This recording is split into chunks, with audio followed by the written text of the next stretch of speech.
Þetta er verkefni 15 í Excel á blaðsíðu F24 og nú ætla ég að fara í síðu 2 og 3. Við byrjum á að gefa svæðinu heiti eða flokkum sem sagt A1 til B2, förum í Formulas, Create from Selection og dálkurinn hægra megin sem sagt B-dálkur á að heita eins og textin er í A-dálki. Þessi B1 heitir núna álag og B2 heitir aukagjald. Síðan förum við hér yfir í afgreiðslugjaldið og við ætlum að setja talnaútlit, setja textan hér í blokk, förum á homeflipa, í number, custom, förum hér upp, ítum á orðabil, shift og 2 og skrifum metrar og lokum með shift og 2 og þið sjáu hér á sýnishorninu og mun eftir að hafa orðabil á eftir núllinu. Og verð á meter við ætlum að setja hérna krónuútlit eða gjaldmiðilsútlit.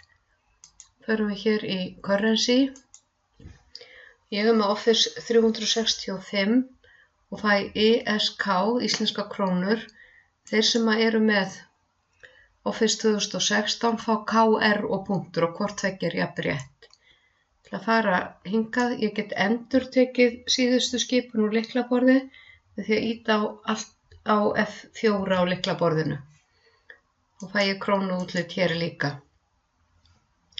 Og verð á metra er 6200, ég kaupi 12 metra þannig ég margfalda þessar tvær tölur saman. Og ef ég ýti á Ctrl og Enter er ég áfram í hólfinu og ég get afritað formúluna niður. Verð með aukagjaldi, það er jafnt og verð samtals pluss aukagjald og ef ég ýti á F3 á lyklaborðinu þá fæ ég upp aukagjaldið. Get líka farið á síðuna við hliðina og náði það þar en ég minnst þægilegt að ýta á F3. Og ég afrita niður. Síðan kemur skilyrðisfallið í E-dálk að ef talan í D3, sem sagt verð með aukagjaldi, er hærra en eða jafnt á 100.000, þá bætist álag við töluna í D3. Annars er talan í D3 óbreytt. Þannig að við förum hér í F-hnappinn og í if-fallið og